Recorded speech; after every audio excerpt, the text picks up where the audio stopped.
El título es: en el monte Sión habrá supervivencia. Tiene por subtítulo el templo vivo de Dios. El misterio más bonito de esta devoción es el misterio del templo vivo o del sagrario vivo en nuestras almas, en nosotros.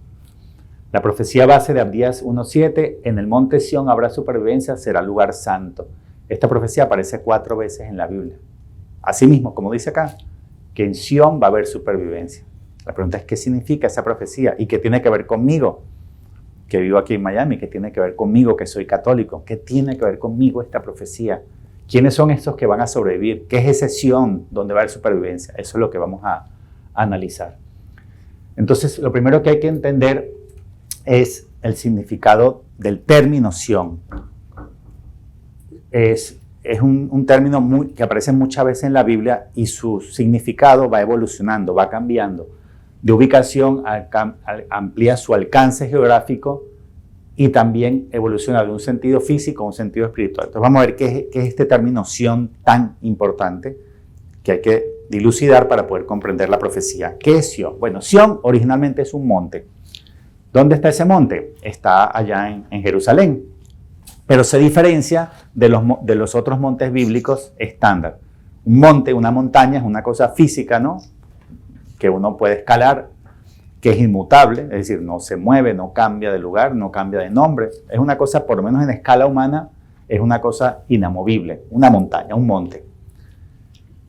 En cambio, el término Sión se refiere a un monte, pero se comporta de manera distinta. Para entender la diferencia, aquí pongo como ejemplo 10 montes bíblicos famosos. El monte Horeb o monte Sinaí, donde tuvo el encuentro Moisés con Dios manifestado en forma de zarza ardiente. Muchos años después fue el mismo lugar donde fue recibida la ley, es decir, el Pentateuco y las tablas de los 10 mandamientos. El monte Hor, donde murió Aarón. El monte Nebo, donde murió Moisés. El monte Hermón, donde nace el río Jordán. El monte Seir, donde vivían los idumeos, que son los descendientes de Esaú, un pueblo que siempre fue enemigo de Israel. El monte Carmelo, donde Elías reta a los 450 sacerdotes de Baal, que eran los sacerdotes de Jezabel, donde él hace bajar el fuego del cielo. El monte Moriah, donde Abraham iba a sacrificar a su hijo Isaac, que fue el mismo lugar donde estuvo el primer templo, el segundo templo, ahí mismo donde los judíos quieren hacer su tercer templo. El monte Garizim, donde fue el encuentro de Jesús con la samaritana. El monte Tabor, el lugar de la transfiguración. Y el monte, bueno, según la tradición, digo según la tradición porque la Biblia no dice específicamente que fue ahí, pero según la tradición es en el Tabor donde fue la transfiguración. Y el monte de los Olivos, no solo el lugar donde Jesús hizo Getsemaní, también el monte de los Olivos es el lugar de la ascensión y también es el lugar del regreso. Eso lo vamos a ver mañana. En Zacarías dice exactamente, él regresa al monte de los Olivos. El mismo lugar donde asciende es el lugar donde él regresa. Entonces, estos 10 montes son montes físicos. Entonces, un monte, como digo, es algo, en escala humana, es algo inmutable. Una montaña no se mueve, no cambia de lugar y no cambia de nombre. O sea, el monte Sinaí hace 1000 años, y hace 2000 años, y hace 3000 años está en el mismo lugar y se llamaba igual, monte Sinaí. Entonces, eso es normal porque un monte es algo, ¿no?, físico, estable, inmutable. La pregunta es: ¿por qué el monte Sión no se comporta de la misma manera que los montes físicos? Entonces, esta es una vista aérea, un mapa satelital de la ciudad de Jerusalén. Tiene 2 colinas principales, la colina oriental, la colina occidental. El monte de los Olivos está de este lado, al otro lado del torrente Cedrón. Originalmente, el monte Sión aparece en la Biblia aquí, por donde está la ciudad de David. La ciudad de David está en el mismo lugar desde cuando David la fundó, hace quién sabe cuántos miles de años. Este es el lugar del monte Sión, pero cuando ustedes lo ubican en Google Maps o en Google Earth, la ubicación del monte Sión está acá. Y de hecho, antes de pasar de aquí para acá, primero pasó de acá para acá. O sea, como que ha tenido 3 lugares dentro de la misma geografía de Jerusalén, ha cambiado 3 veces de lugar el monte Sión. La primera vez que aparece en la Biblia es en la en el segundo libro de Samuel 5:7, ya lo vamos a ver en la siguiente lámina. ¿Qué es lo que ocurría acá? Antes de que aquí estuvieran los israelitas, aquí había un pueblo que se llamaba los Jebuseos, y los Jebuseos tenían aquí una fortaleza. Antes de conquistar Jerusalén, ellos no tenían una ciudad, ellos eran deambulantes, iban en tiendas, vivían en tiendas que recogían y se movían, eran como un pueblo errante. Pero llegó un momento que habían tenido suficientes victorias, suficientes botín de los pueblos conquistados, y llegó un momento que dicen, pero es que podemos tener una ciudad. Entonces David tenía dos alternativas. Uno era hacer una ciudad completa desde cero, pero eso toma mucho tiempo, mucho esfuerzo. Y la otra alternativa, ¿cuál era? Pues tomar una. Y el rey David se fue por esa alternativa. Pues vamos a conquistar una y no tenemos que hacer una ciudad desde cero. Y esa ciudad conquistada, que era una fortaleza de los Jebuseos, es tomada por David en una batalla, y una vez que toma esa fortaleza, le da el nombre de Ciudad de David.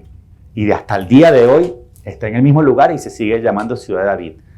Entonces, el nombre con el cual se le llama el lugar donde estaba esta fortaleza jebusea es Sión. Y es la primera vez que aparece el término Sión en la Biblia, segunda de Samuel 5:7. David no construyó el templo, la profecía que le fue entregada es que era un descendiente de él, su sucesor en el trono, el que iba a hacer el templo, y de hecho lo hace Salomón. Y vemos citas bíblicas, vamos a ver, donde comienza a usarse Sión como sinónimo del templo de Salomón.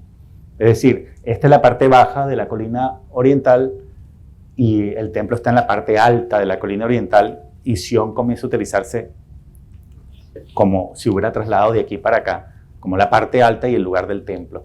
Pero hoy en día, como les decía, si ustedes ubican, está de este lado el monte Sión. Entonces la primera pregunta es ¿por qué Sión cambia de ubicación? Qué extraño, ¿no? Un monte no es algo que se mueva. Entonces aquí vemos Sión como un monte físico, pero que extrañamente, o a diferencia de los demás montes, cambia de lugar. Esta explicación que voy a dar acá, breve, resumida, es tomada de la Biblia Staudinger. Para mí es una de las mejores Biblias en español, y explica cómo va evolucionando el término Sión a medida que avanzamos en la Biblia, porque la palabra Sión aparece muchas veces. Entonces, ¿qué es lo que nos explica Monseñor Staudinger, el autor de esta Biblia? Sión se menciona por primera vez en esta cita que antes mencioné, que ahora voy a leer. David conquistó la fortaleza de Sión, que es la ciudad de David. Ahí es la primera vez que aparece Sión. Luego pasa a ser el nombre de toda el área que rodeaba la fortaleza, con esta incluida. Cuando Salomón construyó el templo, la palabra Sión se expandió en significado para incluir el templo y el área que lo rodeaba, es decir, toda la colina oriental. Después fue usado como el nombre para la ciudad de Jerusalén, o sea, Sión como sinónimo de Jerusalén. Después como sinónimo de toda la región de Judá. Y termina finalmente siendo como una palabra utilizada para hablar de toda la región. O sea, todo el reino, tanto de Judá como de Israel. El reino del norte y el reino del sur. Después de la división, recuerden que después de la muerte de Salomón, el reino de Israel se divide en dos partes. Entonces vemos después Sión como un término para referirse a todo el país, toda la nación de Israel. Entonces miren qué interesante, aquí ya no vemos Sión como un monte, sino Sión como una región, pero que además va ampliando su alcance, su geografía. Luego vemos también Sión utilizado como sinónimo del templo. El templo, como mencioné antes, no estaba profetizado que lo haría David. De hecho, él no lo hace su hijo Salomón. Y cuando Salomón, después de que construyó el templo, tarda muchos años en hacerse, hace una fiesta de dedicación de 8 días, y con esa fiesta se introduce el Arca de la Alianza, que para ellos representaba la presencia de Dios entre el pueblo. Introducen en procesión y en canto, 8 días de fiesta, de celebración, introducen el Arca de la Alianza hasta el lugar más interior del templo, que es el Santo de los Santos. Y una vez que entronizan a Dios, por así decir, en su templo, Salomón se lo entrega a Dios con estas palabras: he querido erigirte una morada, un lugar donde habites para siempre. Claro, es la intención de Salomón, hacer un templo eterno donde Dios habite eternamente, pero nosotros sabemos que Dios no puede morar eternamente en un templo de piedra, porque por mejor construido que esté, un día se viene abajo. Pero bueno, esa era su intención. Aquí tienes tu casa, Señor, aquí tienes tu morada. Salmodiad a Yahvé que se sienta en Sión, publicad por los pueblos sus hazañas. Para ellos, aquí era donde Dios se sentaba, era donde Él tenía su asiento, su morada, en el templo. Te hicimos un templo para que tú mores. Entonces aquí Sión se utiliza como sinónimo del templo, un templo físico. Pero termina convirtiéndose en una acepción espiritual. Por ejemplo, en el Salmo 132 dice lo siguiente: porque Yahvé ha escogido a Sión, la ha querido como sede para sí. Aquí está mi reposo para siempre, en él me sentaré, pues lo he querido. Fíjense, en el Salmo 132, Dios nos está diciendo que Él ha decidido morar eternamente en algo que Él llama Sión. Aquí ya no es Salomón entregándole un templo a Dios, sino es Dios hablando a través del profeta David, diciendo, yo he escogido morar eternamente en algo que Dios llama Sión. Dios solo puede elegir morar eternamente en algo que es eterno, y un templo de piedra no es eterno. ¿Qué hizo Dios eterno? Al hombre. O sea, aquí ya comienza a haber una asociación del término Sión con el ser humano, porque el alma humana es eterna. Y es más, ustedes saben, y es doctrina de nuestra Iglesia Católica, que el hombre va a ser eternamente trinitario. O sea, el hombre va a ser eternamente cuerpo, alma y espíritu, independientemente que te salves o que te condenes. Recuérdense que los condenados que están ahorita en alma, en el infierno, según establece la Iglesia Católica, regresarán en la muerte segunda al infierno después de la resurrección, pero regresan en cuerpo, alma y espíritu. O sea que el condenado al infierno va a tener su cuerpo también en el infierno por siempre. Ahora no, después de la resurrección universal. Entonces el hombre es eterno en sus tres componentes. Y Dios decide morar eternamente en eso que Él creó eterno. ¿Qué es eso que Él creó eterno? El hombre. Entonces aquí ya comenzamos a ver una acepción espiritual del término Sión. Cuando Dios dice, he escogido a Sión para morar eternamente, lo que está diciendo es, mi templo no va a ser ni un arca de oro, ni un edificio de piedra. Mi templo es el ser humano. Y el modelo perfecto, perfectísimo de ese templo es la Virgen María. Dice San Luis María Griñón de Montfort, en el Tratado de la verdadera devoción a la Santísima Virgen María, que en ningún lugar del universo Dios mora como lo hace en la Virgen María. O sea, ella es el templo purísimo y perfectísimo de Sión, de Dios. O sea, ella es la Sión perfecta, la Sión modelo para nosotros, el templo modelo. Pero con este modelo estamos llamados a lo mismo. Con el ejemplo de María, teniendo María como molde, San Luis María Griñón utiliza esa palabra, molde. Con este molde perfectísimo, purísimo y santísimo de Dios, con este molde estamos llamados a hacer por vocación lo mismo. Estamos llamados a ser templo. Templo de Dios teniendo como imagen a María. Esta es la profecía que estaba en la portada. En el monte Sión habrá supervivencia, será lugar santo. Aquí ya comenzamos a entender con lo que hemos explicado hasta ahora que eso donde va a haber supervivencia no es un lugar, no es un sitio, no es una montaña física. Va a haber supervivencia en un templo. ¿Y quién es ese templo? Es la persona que haya hecho de sí un templo de Dios. Ahí es donde va a haber supervivencia. Ya estamos llegando al meollo del asunto. Esa profecía yo había dicho que estaba 4 veces en la Biblia. Está en Abdías, está también en Joel, está en Isaías y está en el libro de los Reyes. O sea, 4 veces dice la Biblia que en Sión va a haber supervivencia. La Biblia no va a repetir 4 veces esa profecía en 4 lugares para canzonearnos, como se dice en Colombia. Es decir, no lo va a repetir por aburrirnos. Si la está repetida 4 veces, lo que está diciéndonos la Biblia, lo que está diciéndonos Dios a través de su palabra es, hijo, préstale atención a esta profecía, porque tiene que ver contigo y conmigo. ¿Qué tiene que ver conmigo? Que va a haber supervivencia en Sión. Yo quiero sobrevivir, yo quiero estar entre esos que sobrevivan. Entonces la pregunta es, ¿cómo me convierto en Sión? Entonces aquí vemos la palabra Sión, pero ya como un templo espiritual. Un pequeño resumen de lo dicho hasta ahora para llegar ya a la lámina que tiene la conclusión central. Primero vemos a Sión como un monte, pero que extrañamente como que va cambiando de lugar. Después vemos a Sión como una región que va ampliando su alcance. Luego vemos a Sión como un templo físico. Primero estuvo el templo de Salomón, luego el de Zorobabel, que Herodes amplió o mejoró. Pero finalmente vemos Sión ya como una acepción espiritual, como un templo espiritual. Entonces, la profecía que estamos estudiando, que dice que en el monte Sión habrá supervivencia, será lugar santo, no está asociada con ninguna de estas tres acepciones, sino con esta. La profecía está asociada con un templo espiritual. Entonces, para seguir analizando cuál es ese templo espiritual y qué tiene que ver conmigo, qué tiene que ver con cada uno de nosotros, vamos a analizar un poco qué es esta cajita de oro tan importante en el Antiguo Testamento, el Arca de la Alianza. En la Biblia están las instrucciones con las que Dios Padre dijo cómo tenía que hacerse. Tenía que ser de madera de acacia, que se considera una madera incorruptible, la madera recubierta de oro. El propiciatorio, que es la tapa de arriba, no era de madera cubierta de oro, sino que era de oro macizo, igual que los dos querubines que estaban encima, de oro macizo. Tenía estas dos varas o parales para poder transportar. ¿Y qué tenía dentro? Pues tenía dentro las tablas con los 10 mandamientos, la vara de Aarón y el maná. Esas son las tres cosas que tenía.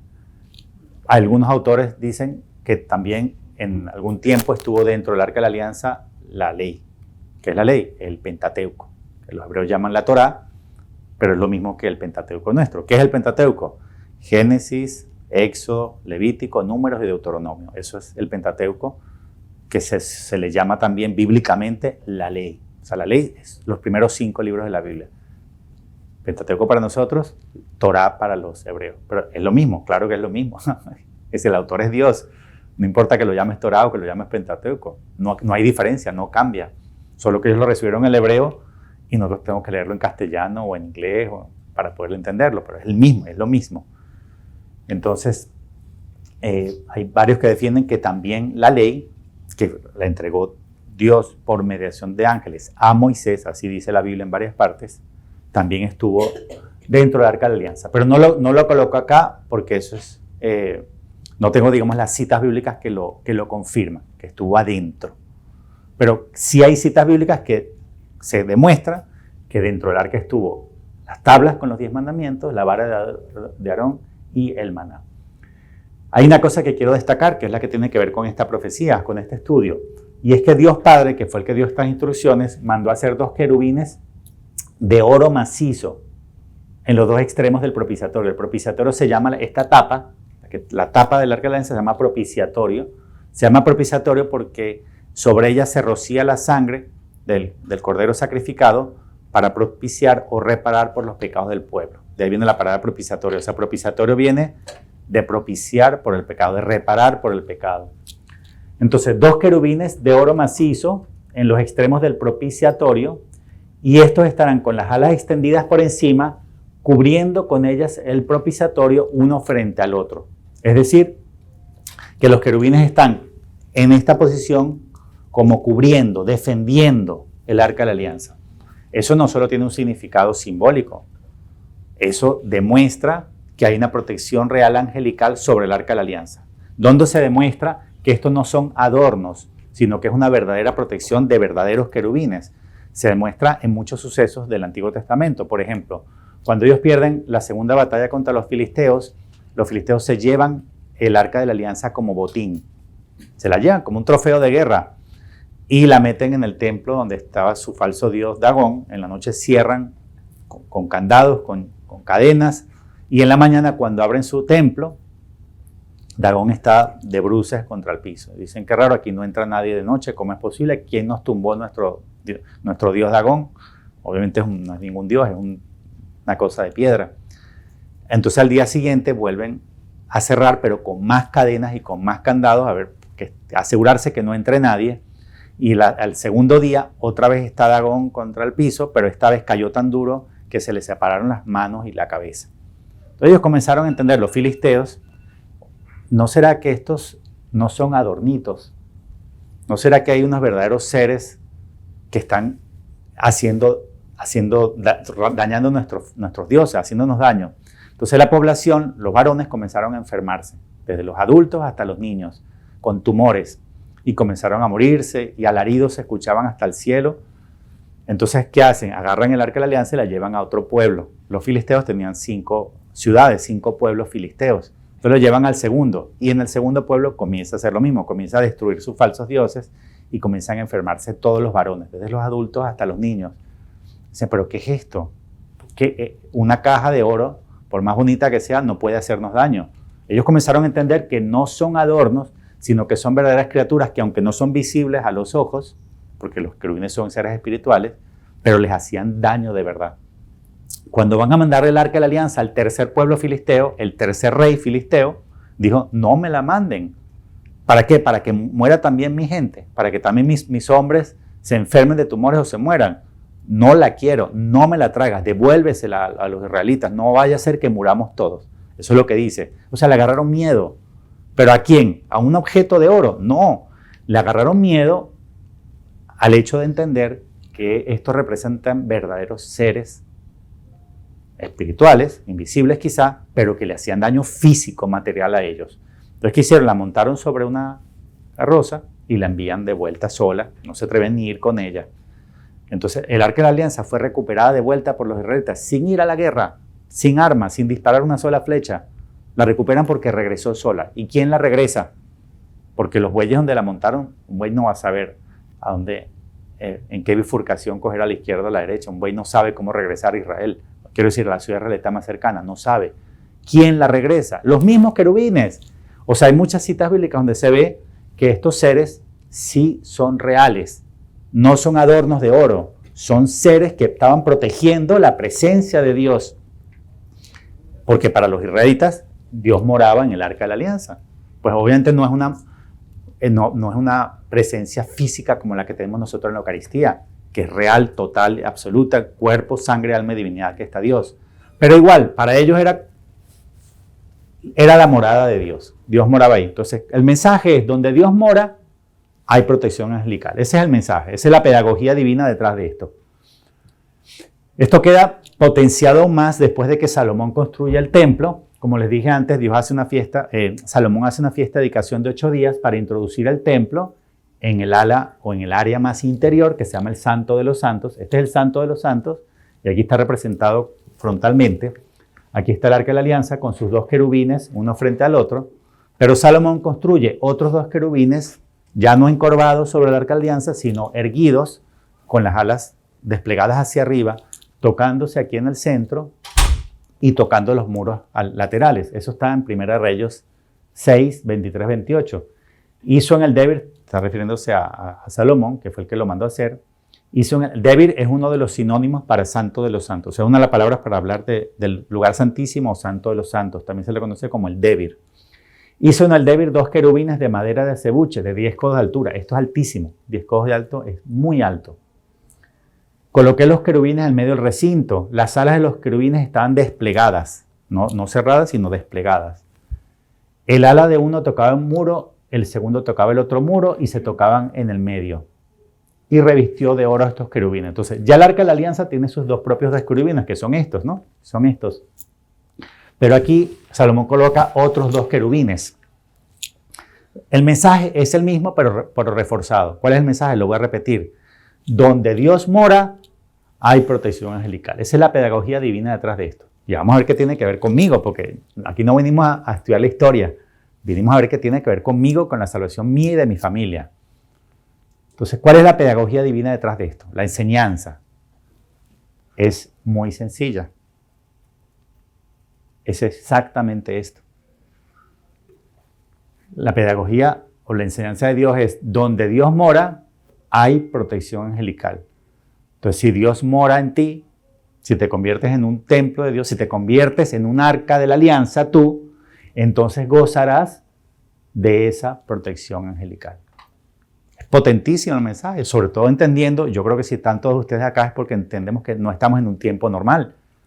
Estamos en las previas de la gran tribulación, o sea, estamos en la pretribulación. Estamos justo antes de comenzar el periodo más duro y difícil de toda la historia humana.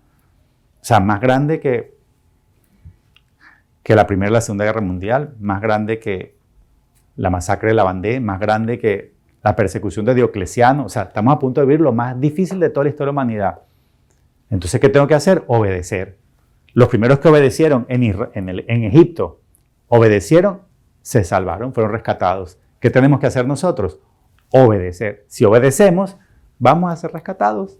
Es así de sencillo, es obedecer. Entonces Dios dice, conságrate a mi preciosísima sangre, conságrate al Inmaculado Corazón de mi Madre y vas a ser, en lugar de ser víctima de 1000 calamidades, vas a ser un rescatado, un liberado.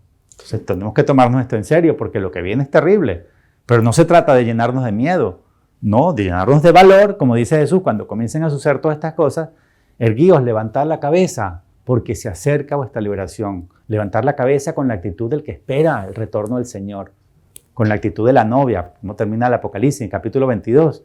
El Espíritu y la novia dicen, ven, ven, la vista puesta hacia arriba, llamando al Señor. Ven, Señor Jesús, ven a rescatarnos, a liberarnos. Entonces, no así viéndonos el ombligo, ay, ay, ¿qué viene? ¿Qué me va a pasar? Ay, ay, ay. No, esa no es la actitud. Esa no es la actitud. La actitud no es de miedo, porque el miedo te lleva a tomar decisiones basadas en el miedo. Tenemos que tomar decisiones basadas en el amor. ¿Cuáles son las decisiones basadas en el amor? ¿Cómo puedo salvar tantas almas como sea posible? Mi Señor dijo en la cruz, tengo sed de almas. Entonces, si yo entiendo que estamos en la batalla final y que el botín son las almas, entonces la decisión es qué tengo que hacer yo cada día de mi vida para salvar más almas, o sea, para llevar más almas a mi Señor, para calmar su sed. Entonces, si tomas las decisiones basadas en el amor, no solo te vas a salvar tú, puedes ayudar a que se salven tantos otros. Entonces, hay que tener la óptica es distinta. Yo no estoy de acuerdo con las personas que se dedican a anunciar calamidades para que la gente se asuste. Yo estoy en total desacuerdo con eso. Y no vine a eso a Miami, vine a traer un mensaje de esperanza, pero no basada en mi opinión, quiero decir, de esperanza basada en lo único sólido que tenemos. ¿Qué es lo único sólido que tenemos? La Biblia, la palabra de Dios. La palabra de Dios siempre es una buena nueva. Yo no digo que no vayan a suceder cosas terribles, pero nosotros no tenemos que llenarnos de temor por lo que va a suceder para construir un búnker, para aprender a usar armas de fuego y para ver cómo hago para salvarme. No, Jesús dijo, el que quiera salvar su vida la perderá. Entonces, el que quiere esforzarse en ver cómo sobrevive, va a perder su vida. Entonces, ¿cómo me salvo? Dando mi vida, dándola, entregándola y estando dispuesto a tomar un camino, una actitud diferente. La actitud de lo que viene es para rescatarme. Entonces, bendito sea Dios. Todas esas calamidades que vienen, todos esos problemas que vienen, es para rescatarme. Como las plagas de Egipto. ¿Para qué fueron? Que dejó devastado Egipto. ¿Para qué fueron esas calamidades? Para rescatar al pueblo. Entonces, eso lo vamos a ver el día de mañana. Esas calamidades están en el Apocalipsis, los 21 juicios. Mañana lo vamos a ver, las 7 copas, 7 trompetas, 7 sellos. ¿Para qué son esas calamidades? Para rescatarme. Entonces, ¿qué quiero ser yo? Ser rescatado. O sea, la actitud es totalmente distinta. Es de gozo, es de alegría, es de esperanza. Ven, Señor, a rescatarme. Rescátanos, sácanos de este mundo podrido y pecador. Entonces, ¿qué tengo que hacer yo? Convertirme en un sagrario. Si usted es un sagrario, va a tener esta protección angelical. Entonces, el arca de la alianza era la portadora, la cajita de oro portadora de lo divino, portadora de la divinidad. Pero no es sino sombra y figura de la verdadera portadora de Dios, porque solamente ella, la única capaz, merecedora de portar en su vientre, en su seno purísimo, santísimo y virginal al Hijo de Dios. Entonces, el arca de la alianza es ella. Por eso es que en una de las letanías decimos, arca de la alianza ruega por nosotros, o arca de la nueva alianza ruega por nosotros. El arca de la alianza es ella. La arca de la alianza que leemos en el Éxodo, Números, Levítico, Deuteronomio, no hacía sino representar como sombra y figura a la verdadera arca de la alianza que es esta. Por eso es que cuando ustedes leen al Apocalipsis, termina capítulo 11, termina diciendo, vi el cielo abierto y el arca de la alianza, ¿no? Así termina el capítulo 11. Dice Juan, vi el cielo abierto y ahí, ¿qué apareció? El arca de la alianza. Así termina el 11. ¿Y cómo comienza el 12? Una gran señal en el cielo, una mujer vestida de sol, con la coronada de estrellas y con la luna bajo sus pies. Una gran señal. Pero fíjense, termina el capítulo 11 diciendo que al ver el cielo abierto vio el arca de la alianza. Y comienza el 12 diciendo, vi a María, vestida de sol. Dejar que la alianza es ella, porque ella es la verdadera portadora de Dios.